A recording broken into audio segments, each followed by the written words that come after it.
Welcome to the Dirty Side of Leadership podcast with Ron and Kristin, where leadership meets entertainment. This podcast features stories with names and certain aspects that have been changed to keep submissions private. Enjoy the show. Welcome to the Dirty Side of Leadership podcast, where leadership meets entertainment.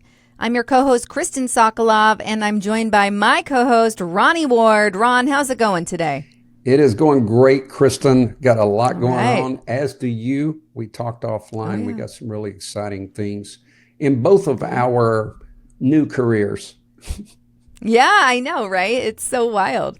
I'm just curious, because I mentioned this in our last episode, but when someone says, what do you do? Right? And they're referring to your career. How do you respond to that? Gosh, the older you get, the longer it gets. But, I usually do this. I go, well, I do executive coaching and I travel and speak. And then they usually go, so you're a motivational speaker. And for people who really do training, it's a little bit of an insult. But so then I go, well, actually, I wrote a book and I do leadership training, and the career and executive coaching is designed to help people in life, business, career. So I have narrowed it down. Yeah. But I will be honest with you, Kristin, a lot of times if I mention that I was a federal law enforcement academy director, they totally forget what I've done now and they get into that. Yeah. So I usually gloss over that and try to stay in the present.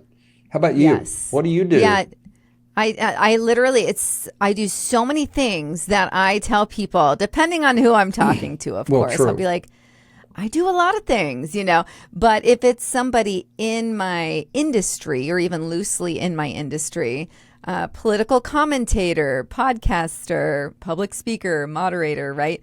And same with you, I don't get into my banking career, which is really a shame because you and we bring so much to the table from our prior careers, right? Like that's kind of like a peel the onion that'll come up as the conversation goes on, if it goes on.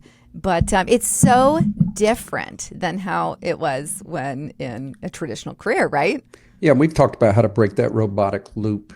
If, what do you do? I do this. What do you do? And you're not learning anything. So I usually start with I take feet pics, stuff like that. And only feet. It brings them on only feet.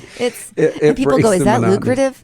Very. Oh, Kristin, we got to lucrative. I am so excited about this episode. I've been wanting to do this for so long. So it's going to be short, guys. So you do not want to miss a minute of this episode. Stay with us. What are we talking about, Kristin? We are talking about storytelling. And Ron, I could tie this in perfectly too. If someone says, what do you do? I could say, imagine you've woken up in the morning, you grab your phone, you open it, and you have all these messages telling you to go to hell. And then you smile, and then you arm yourself, and then you go and blow things up on Twitter. I think that could be, I should change my whole shtick. That was good. I pictured the whole thing. That was good. You know what I was going to say? Goodness. Lord, get up and do your makeup, Kristin. That's pretty much, yeah. That is top of my can't think until I have that my was face really on. good. Folks, we are going to master that today. So, stay with us. I'm excited. Yeah, storytelling is huge, and it's a game changer for you. So let's lay a psychological foundation, maybe tying a little bit of neuroscience.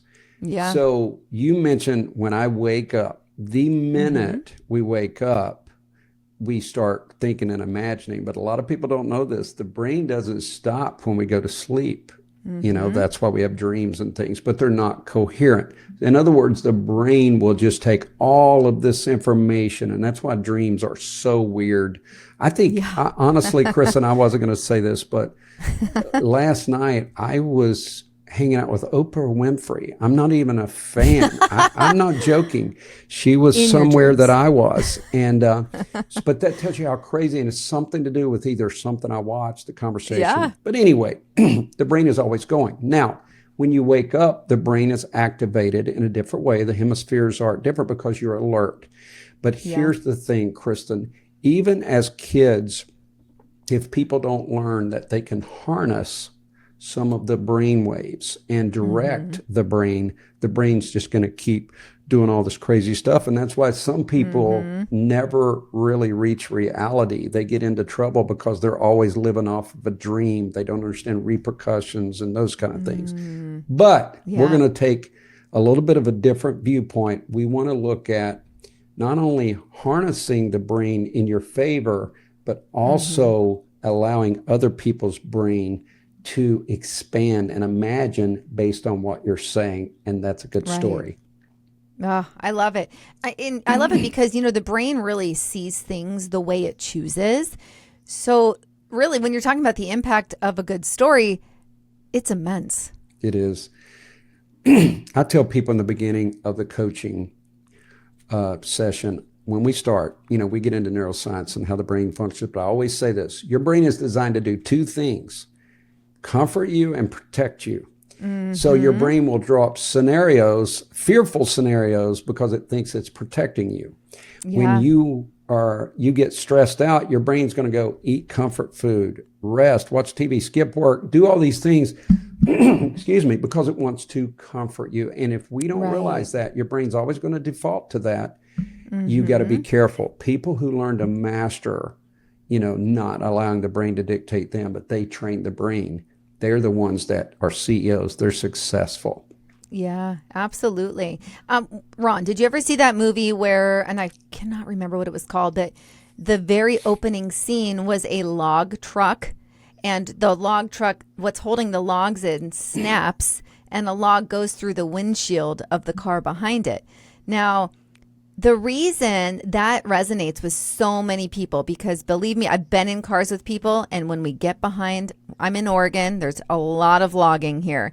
When we're behind a logging truck, people go, "Oh my gosh, was it Total Destination?" I think that might be the name of it. I think you just hit it. I was trying to look it up on chat real quick. Yes.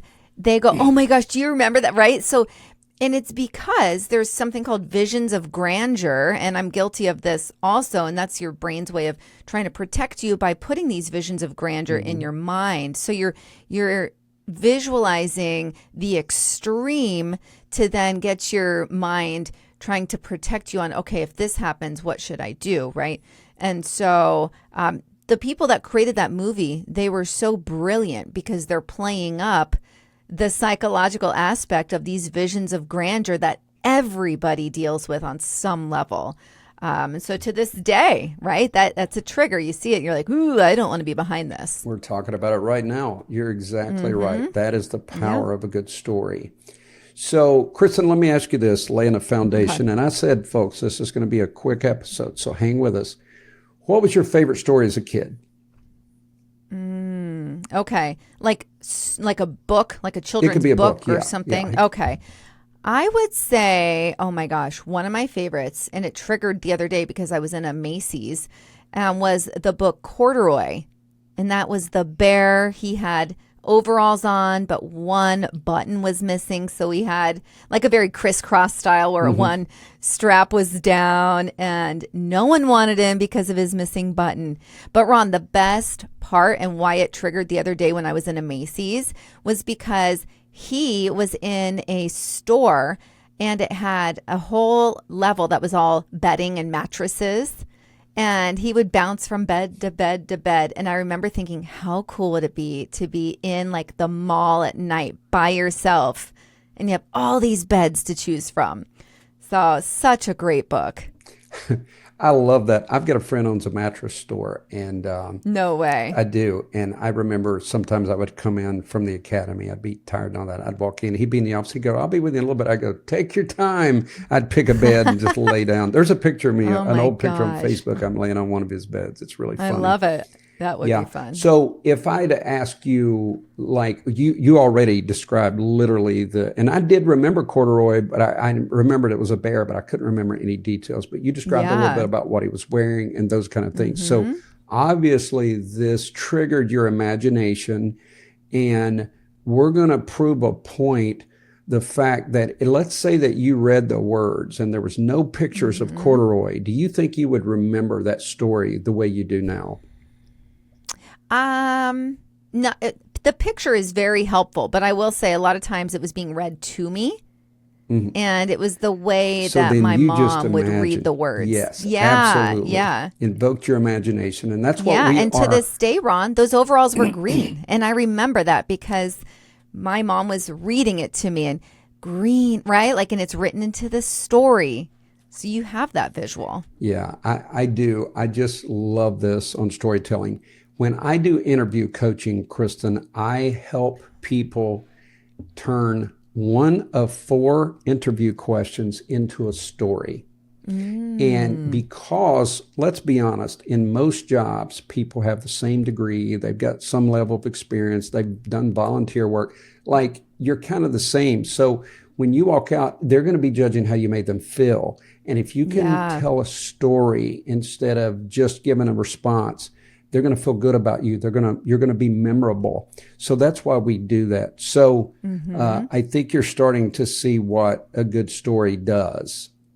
Absolutely. I like that you said 1 out of 4 questions, because I've interviewed a lot of people, and I've interviewed someone where every question turned into a story, and then you're like, am I going to be able to get through some of these? And I don't want to cut them off. But to your point, Ron, when they do like a 1 out of 4 situation, I often had where my list of questions were largely answered by one great story. Absolutely. And they stick with you when they do that. Yeah. So what I am saying, what we are saying, the brain stops listening and starts experiencing. It will paint a picture. Now, Kristen, not to get too deep, but in adult learning theory, we know there are visual learners. They learn better when they see something. There's auditory learners. They learn better when they hear something. And then you have kinesthetic. They need to do hands-on. Now, of course, we now have multimodality, which means people learn a little bit with all 3, and that's kind of how I fall in. Yeah. But I'll tell you what, Kristen, I'm going to give a CIA tip to our listeners because you're faithful and listen to us. So now this is not 100%, but did you know that sometimes you can tell how someone learns better by the words they speak? For example, you're telling me something, I go, I see what you're saying. I see what you're saying. I might be a visual learner. Therefore, you might use more graphics or visual things to impact me or question me or interrogate me. But I might say, I hear you. I hear what you're saying. You might want to focus more on the verbal aspects because I'm listening. Isn't that crazy? Yeah, these are the tells. People will tell you how they learn by the words they speak. I love that, Ron. And it immediately made me think of when I was a branch manager and one of the regional executives was in town, and they were asking me about something that had to do with our new computer system. And people listening can't see me doing this, but when I was answering, it was almost like I was on the screen. I'm like using my hand, and I didn't even realize I was doing it. And she goes, "You're a very visual learner, aren't you? Because you're almost painting a picture for me with your hand as you're telling me." And she goes, "That's really interesting." You never know when someone says interesting if they mean you're crazy. But it's so true. I'm a very visual learner. So I'm here, right? Almost like I'm on the screen as I'm describing it. And that stayed with me, that she recognized that about me. That's pretty intuitive on her part. It really is. It was. In the Pacific Northwest, though, you say interesting and you can use it all those ways. And down here, it's bless your heart. We covered that once. Yes, it's true. Interesting, Kristen. Yeah, it can mean you're cray-cray. It can mean literally interesting. It can mean a lot of things. Okay, folks, brace yourself. Do not go anywhere. Tell them why, Kristen. Well, we're going to get into a story that involves auditory, visual, and kinesthetic. Yeah. We're going to show you how I'm to nervous, tell. Ron. We're going to show you how to tell an impactful story. Okay. First and foremost, you've got, and what I'm going to do, folks, is I'm going to tell. I'm nervous because I have no idea what Ron's going to make me do. I am going to tell Kristen a story in a few minutes, and we're going to try to literally invoke her imagination, and I want her to see what I want her to see, basically. So first, you do have to have a hook. So if you were in a job interview or you're just talking to someone that you're training, if they're a new employee, you want to have a good hook. Then you get to start into the story. It's kind of like you're writing. And I tell everyone use ABC, accuracy, brevity, clarity. You want to be accurate and brief and clear. Now, a good story could last a little longer, but in general, you want to make sure that you're on the same page. They're understanding. They're picking up what you're laying down, is what I'm trying to say, Kristin. So you have a good hook, then you start in your story. But this is what you want. It's called the seesaw effect. I want you to see what I saw or what I'm seeing for that matter. But if I'm telling you about something I did, if I can make you see it, it's going to be more powerful and more memorable for you. So folks, don't forget that hook, introduction, or start your story. Then invoke the seesaw. Be illustrative, be colorful so they will imagine it. Then anything can start to drop, get a little bit boring, right? You want intriguing connectors. I want to bring you back, Kristin, if you're starting to get bored, or I want you excited about the next thing that's going to happen in this story, right? Then you need a strong conclusion. I knew someone would tell a story, but we never knew when it was over. So we're looking around like, is that it? Is there a punchline? You know? Yeah. So I love when JFK on one of the movies, he started clapping at the symphony, but they weren't finished. I said, that's exactly what I would do. And, my gosh, Jackie had to elbow him like, it's just a pause. They're coming back. That's amazing. Something I would do. Yeah, exactly. So, Kristin, anything that we've talked about, a hook, the introduction, seesaw, intriguing connectors, what's running through your mind? Oh, honestly, because I'm an activator, it's like, how can I start putting this into my regular communications? That's where I'm at right now. And that just shows my mind. My mind is immediately like taking this in, and then I'm putting it into action. But it is interesting, and word choice is coming to mind too. It is. In our executive coaching, I definitely use stories to enhance the information. And occasionally, I don't go too deep, but I express a little vulnerability because I want them to understand that, I'm human and I have feelings and I'm investing in you. And if I'm expecting all this trust for you to trust me, then I need to be able to trust you as well. Right. So I will open up a little bit and use that because, again, stories can be so powerful, folks. So stay with us. We're going to walk through now it's a low-hanging fruit story. Don't get me wrong here, but you want to start practicing with some pretty vivid stories, and then you can work it into, like I said, a job interview or whatever. Kristin, you ready for story time? I am. All right. Kristin's got on her little pajamas. She's ready for story. It's funny that you say that because literally I posted something this morning and I'm wearing my green and white polka dot pajamas. I say pajamas in the Northwest, but pajamas, very East Coast. And I have my coffee and I'm like, it's another day, anyways. I definitely, that speaks to me, Ron. Yeah. Yeah. I got to, by the way, my little grandson, I got to, do story time with him the other night. 2 nights in a row, I put him down. That. And it was just great. And the story is my new book. We'll talk about it, Kristin. Yes. All right. So, Kristin, it's time for the story. Okay. So we're going to go here, ad lib. So, Kristin, have I ever told you about the time I ran into a bear at night in the woods? No. Has that sparked your interest? Was that a hook? Yes, that was excellent. I'm very curious. So, Kristin, I was working this youth camp, and each cabin had counselors. There were 2 girl cabins, 2 boy cabins, and then I was in the room with another counselor because we had some different responsibilities. So we've got a cabin there, and I'm laying there, and all of a sudden, I could hear something outside, and there was some brush breaking, it was cracking. And I'm like, man, that's pretty heavy. Must be a deer. And then I kind of leaned against you. I was laying in the bed, and it's a wood cabin, so you could hear real good outside. And I leaned against it, and I heard something go. I heard this grunt.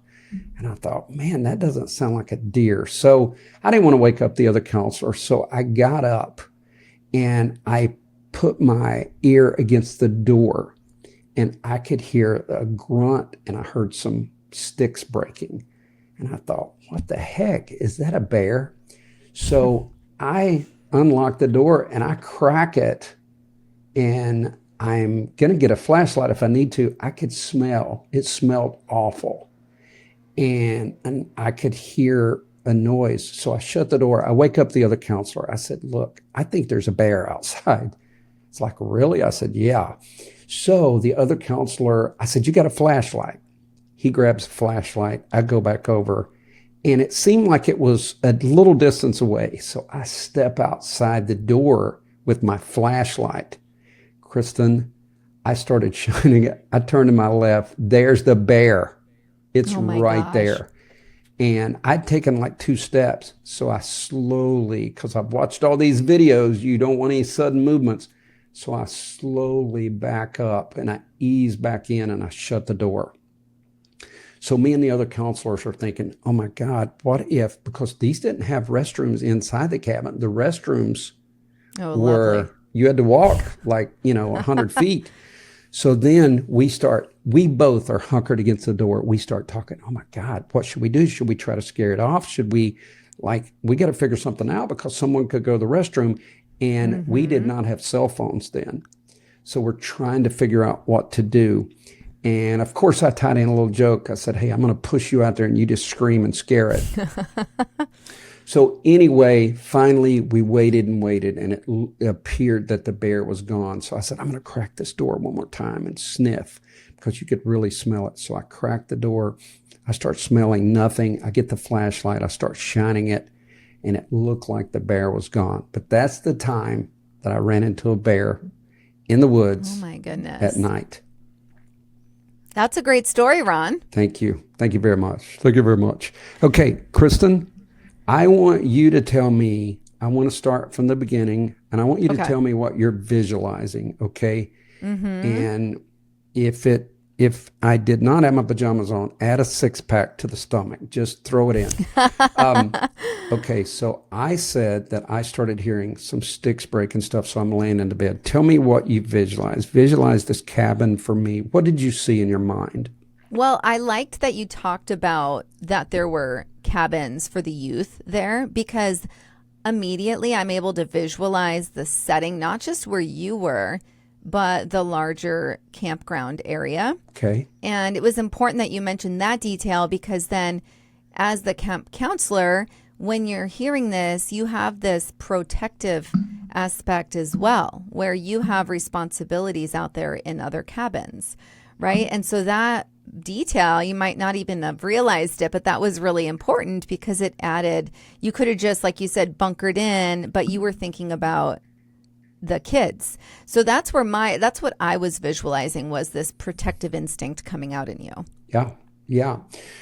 So I captured attention, right? So that's part of your hook. You capture attention. That's like, folks, if you're beginning to tell a story, say something that will capture attention, make them think they're outside the loop and they're going like, wow, I want to hear about this, right? So tell me what you saw when I said that I went up to the door, I could hear something. Or I'll tell you what, tell me what you saw when I borrowed the flashlight. Or where were the other counselors sleeping? How did you see the inside of this cabin? Was it dark? Was it light? What did you see? Definitely dark. Okay. And I saw, it's funny, I don't even know if you said this wrong. I saw bunk beds, right? I'm like visualizing like your traditional bunk setting. I'm visualizing you almost taking the lead in this story, where you're the main person that's going to figure this out. Yeah. Yeah. That was the main thing that came to mind. So I love that you said bunk beds. So what happens is when we visualize a story, we're pulling on our hippocampus, we're pulling memories from the past. So somewhere in your past, you've seen bunk beds in a cabin. And we have to remember that not only are we invoking imaginations, it's going to pull from our past. We're going to put ourselves in this story. of something, and that's what you want to do. If someone can be a player in this, even if they're a fly on the wall, you've succeeded with the story. Okay, Kristin, so then I mentioned something that's unique in a story. I mentioned smell. What were you thinking when I said I cracked the door and, I heard this growl and I could smell something? How did you visualize that? Well, it was very interesting to me because I don't think about smell when I think about bears, right? Like I was thinking, what do bears smell like? What do they smell like? The garbage they've been rummaging through? Like literally, there were so many questions for me about the smell of the bear. So that was very important because I was really curious what the smell would even be. Yeah, that's really good. And that's what I wanted you to do, right? Intriguing connectors. It keeps you connected. Okay, what did you see when I shined the light on the bear? Tell me what you visualized. It was a black bear. Okay. I don't know. That's what we have out here. So I don't know. Whoa. You see what you just said? Yeah. Exactly. Keep going. Yeah. Tying it to what's relevant to you. Exactly. Yeah. Black bear kind of minding his own business, but like curious about his surroundings. Perfect. And it didn't look like, for some reason, it wasn't ready to fight. Aggressive. It was more like you caught him. Yeah. It wasn't aggressive. It was like you caught him just sniffing around. Did you visualize me going back to the cabin? How far out did I get? I didn't see you going off the porch. Okay. I like that. I don't know why. Because I'm not an idiot. I like that. Just kind of peeking out there. Okay, Did I was turn right. around and walk back in? Did I back? How did I get? No, you backed in. Okay. With the light still on him. Good. I get in. What did I do? Shut the door and confirmed with the group that or the other your person. suspicions were correct. Or with the other camp counselor. What'd you start thinking when I said we began to worry about the other cabins because I set it up right? The restroom is 100 feet away. Yeah. What ran through your mind? Because then I visualized a kid, just in the middle of the night needing to use the restroom, and then they get, they startle the bear, and then the bear attacks them. And because you set it up right in the beginning and talked about how you have the youth out there, that was already like we understood, like the listener, myself, I wasn't like, what is he talking about? There was already that element of you are the protector. Yeah. So then at the end, the conclusion, I basically said we waited, and the bear, could you see the bear wandering off? Yeah, just giving up, got bored. Yeah. And then I did something that people can use in a story is I repeated my opening statement. And that's when I saw a bear in the woods at night. Yes, it brings it full circle. I repeated, brings it full circle. I really do know some good storytellers, they don't conclude it, and it leaves you a little bit confused. But also that story is easy because it, involves a bear. But seriously, people can use these same principles to turn anything into a story. In the interview, I used this with you one other time, but I used banking when you and I met, I just released the interview skills video. Yeah, I remember this. I used banking, and I didn't know you, but I said you were asked to do an audit of a bank, and I gave a normal answer, which was fine. But then I said to turn it into a story, you use things like, I put a team together to lead this audit. And I started thinking, if there's a mistake and the government audit reveals that the bank's going to ruin its reputation, there might be fines, so I pulled my team together and I showed them the documents we're going to use. And I said, if there's a problem, we need to find it. So the way I told the story, you imagine me in a conference room with the people. So folks, if you've got a job interview coming up, think about storytelling. And like Kristin said, you got to have common sense. It's not one big running story. You got to know when to do it and then when to answer regular questions. But also it needs to be concise if you're in an interview setting. Now, if you're up on a stage, you can linger this out as long as you keep those intriguing connectors. You keep them coming. A story will work really well in that regard. I tell stories when I do my live trainings. I tell stories when I'm doing my coaching, and I have refined those a little bit based on the response I'm getting. Yes. That's really key right there. Final thoughts from you, Kristin. I have an idea. Okay. It will take like 3 minutes. So the other day, I thought of this scenario that happened to me. And it's one of those absolutely wild scenarios that I guess I locked away for 20 something years and just remembered it and told my husband the other day. I want to tell you that very brief story. It's pretty short. Let's do it. And I want you to give me feedback on how I could improve. Okay. Or, whatever comes to mind. Okay. Because this is a true story. So I'll start here. Let me tell you this story about when I harbored, unbeknownst to me, a bank robber's loot when I was 19 working at a pizza place. So this man, I was the hostess, and this man comes in the door. He's an Englishman, kind of tall, slender build. He's wearing a Hawaiian shirt, and he has kind of long, scraggly hair.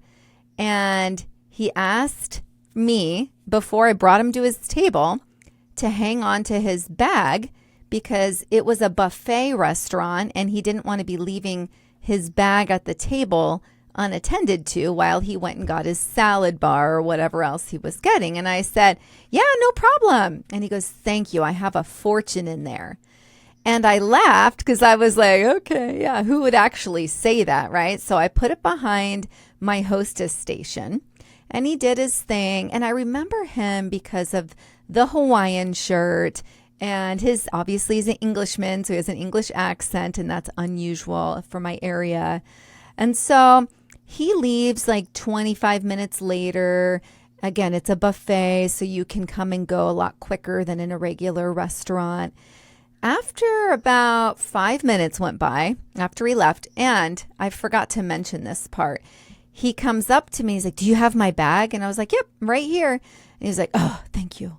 I remember thinking, that's a little weird, but whatever. I was naive and young. He leaves. 5 minutes later, the police come in, and they're like, have you guys seen? And they were giving this description. I'm like, oh, yeah, he was here eating, and he had me hold his bag at the station, at the hostess station. They're like, oh my gosh. And so, long story short, he had just robbed a bank down the street. He came into my restaurant and had me harbor all of the money he had just taken at my hostess station. And then he had just taken off. And I actually, to this day, do not know if he was ever arrested. But I can tell you, the police officers, when I said that I had his bag up at my at my hostess station, they were like, almost like, forehead palm. Palm forehead, like, oh my gosh. But anyhow, that was insane. I don't know why I haven't thought of that. Oh my God, that's recently. so good. That was a great story.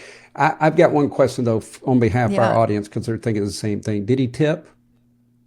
I thought maybe you got some dirty money. I wasn't his waitress, so I didn't get any money. Yeah, but you took the bag. He should have popped you $100. He should have. I know. It's so funny, though. This guy that worked in the kitchen, he was like, kind of a rough around the edges guy, and he was like, "Damn, we should have zipped that thing open and I'll split it." And we were all laughing because it was so surreal. What bag? I know. So, Kristin, I got to tell you what the imagination does. I'm picturing, I'm sure, a buffet that I've seen in the past. Okay, but I had pictured this buffet.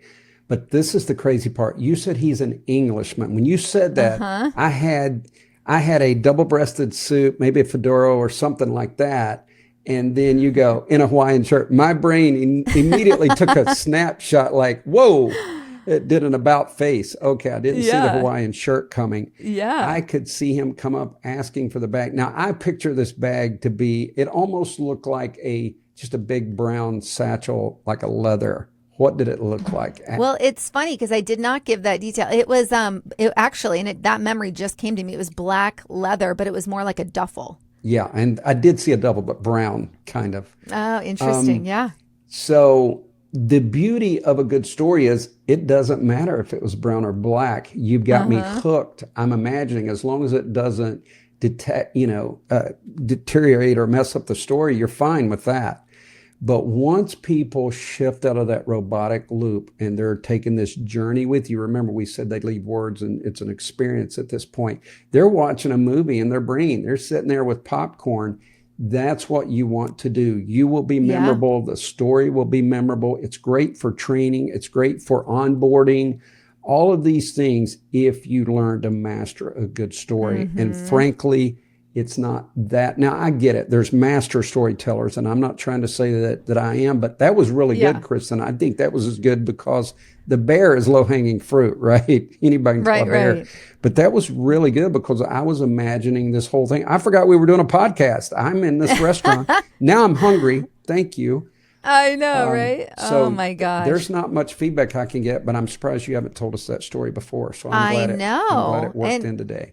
It's pretty wild that even happened to me. And then, Ron, it's wild how things just continue to come out, because I have to tell you one more thing, that like these crazy things have happened to me. I used to drive a 4-wheel drive truck, and I would go 4-wheeling every weekend. So it got pretty beat up. It was a Toyota 4x4, and I had blown my carburetor, but I was still driving it because I didn't want to drive my backup car because I didn't think it was cool. So I would still drive my truck with some major issues to work and back, even though my dad told me not to. I'm like 19 at this time. So I was on my way home from work, and my truck breaks down, and it just I had to coast into the middle where there's like I wasn't in a lane, thankfully. This guy comes running off the side of the freeway, and he's like banging on my window. And again, I'm here. I'm parked on the road. I can't drive. Thankfully, my doors were locked. He holds up a wad of money and he slams it against my window. He's like, let me in. Let me in. I'll give you this. And it looked like a lot of hundreds. And I was like, I'm broken down. I was like trying to explain to him through the glass that I can't go anywhere. And he was trying to climb into the back of my truck when I was able to flip my engine over, right? Like my engine actually turned on, and I got the hell out of there. I look in my rear view mirror, and the police swarm him. So to this day, Ron, I don't know what he had done, but he was trying to use me as a getaway vehicle. Thankfully, he didn't have a weapon. He had that wad of cash. That's always tempting, right? But it was just wild. So I kept checking the news. For days, I would check the news to try to see who was apprehended, what he had done. I'm thinking we have another bank robbery situation or someone was robbed. But I don't know why these things happened to me at that age. I'm seeing a pattern here. I don't know if you're an accessory after the fact, before the fact, if you harbor just criminals. Like this innocent, my God. 19-year-old, and just, I don't know. It's like weird. But, weird. And it's funny how you just put those kind of wild things in the back of your mind, like, that was an interesting thing. And then you move on. Yeah. And then these things come out. I'm like, oh, I forgot when that happened. That's so cool. Well, folks, this probably is one of my favorite episodes. This is, I think we're up to 161. And my goodness. So yeah, we're really excited. So I hope this helps you. We'd love to hear from you. Yes. We'd always like to interact with you. We can be reached if you want interview skills training. We've got that available. We can do a lot of things to help you bolster your career. And what can people do to, help the podcast, Kristin? I would say the biggest thing is if you haven't rated us and you're listening to us, please take the 2 seconds to rate the podcast, but also sharing us with new viewers. That's huge. Yeah. So just even if, I've said this before, if there's one episode in particular that resonates with you and you think, Marty could really benefit from XYZ, right? Send it off to Marty, and it just snowballs. Yeah, listener support. A positive is snowball. what we need. That's right. All right, everyone, be the leader you're meant to be. We'll see you next week. The Dirty Side of Leadership podcast is brought to you by Forward Operations. If you'd like to book Ron or Kristin for speaking events, training, or executive coaching, visit forwardoperations.com. Be the leader you're meant to be.